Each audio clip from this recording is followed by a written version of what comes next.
Happy St. Patrick's Day, fifth graders. Today is Tuesday, so happy Tuesday, happy Turtle Tuesday, March 17th, 2020. Why does it say homework? Let's see. If you have not turned in Review 19, turn it in now. If you've not turned in your pi and decimal color sheet where you are adding and subtracting decimal numbers, please turn that in right now. Go ahead and press pause on the video, make sure you submit that to me, and then come right back. I'll be right here waiting for you. And then we'll get to the homework, which is from 5L99 after video 3 today. I have 3 videos for you that I'm hoping I'm going to make. This one right here is part 1. We're going to do 5L97. I got a little ahead of myself. I thought that we'd already done this, but we hadn't. So we're going to zip on through 5L97 first. Then my part 2 video will be 5L98, and then my third video will be 5L99. So here we go. This was that color sheet, and you may have noticed this week we're not doing power-ups, so I'm just going to toss these. We won't do those this week. Save those for next year, I guess. All right, so let's see. And 5L97 is about ratios. And what you need to know about ratios is that as fifth graders, we really need to practice writing ratios as fractions. There are 3 ways that we can write ratios. We can write them as well, first of all, I guess let me remind you what a ratio is. A ratio is a way to describe a relationship between numbers. There are 3 ways to write ratios. One of the ways, and the most important way that I need for you to remember, is to write them as a fraction, because it is very important that you are writing ratios as fractions so that you know to reduce them, because it's important that we always write our fractions in lowest terms, and ratios are written as fractions, so we've got to make sure that we are putting those in lowest terms also.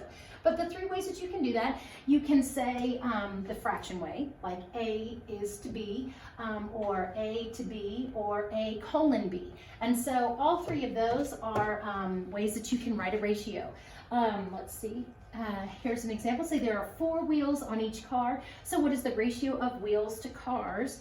The important thing is to look at the language that they're using. So they're saying ratio of wheels to cars. So you want to have wheels to cars, which would be there are 4 wheels for each car. So that would be 4 to 1. So which you would write as that, or you could write it as 4 colon 1, and the preferred way that I'd like you to write it is 4 over 1. And is that reduced? Yes, it is. So, and you would leave it as that because it is a ratio. You are comparing 4 to 1 here. And so you wouldn't just write that as the whole number 4, because you are, ratios are ways that you are talking about a relationship between numbers. So that's why you would leave it as the fraction, 4 over 1. And then, let's see, 4 to 1. Write the ratio, reduce the ratio as you would a fraction when possible. Leave ratios in fraction form, not as mixed numbers.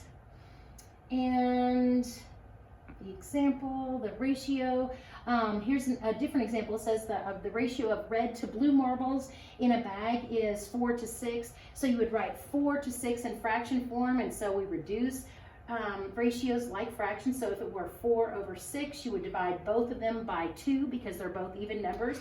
And so 4 divided by 2 is 2, 6 divided by 2 is 3.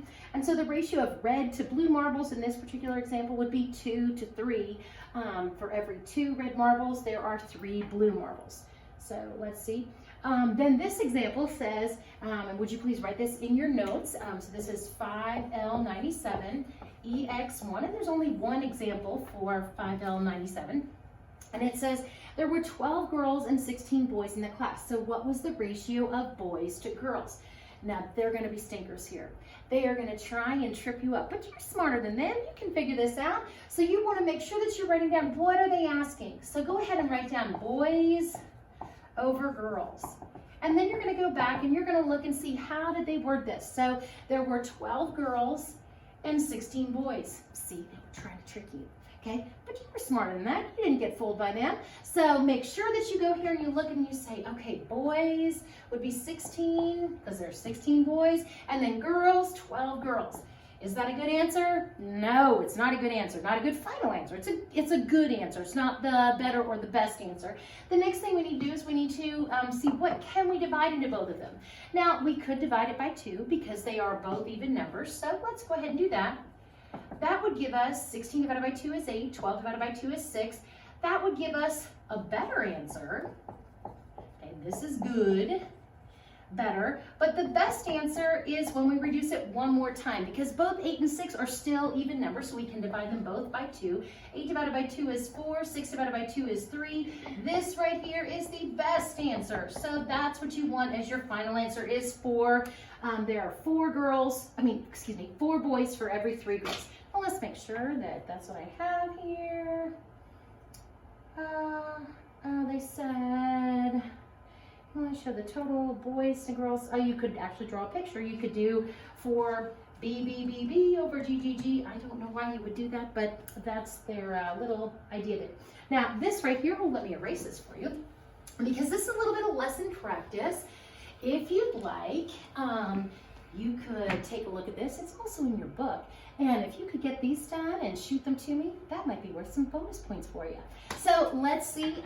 That is the end of 5L97. Come right back. Thanks. Bye.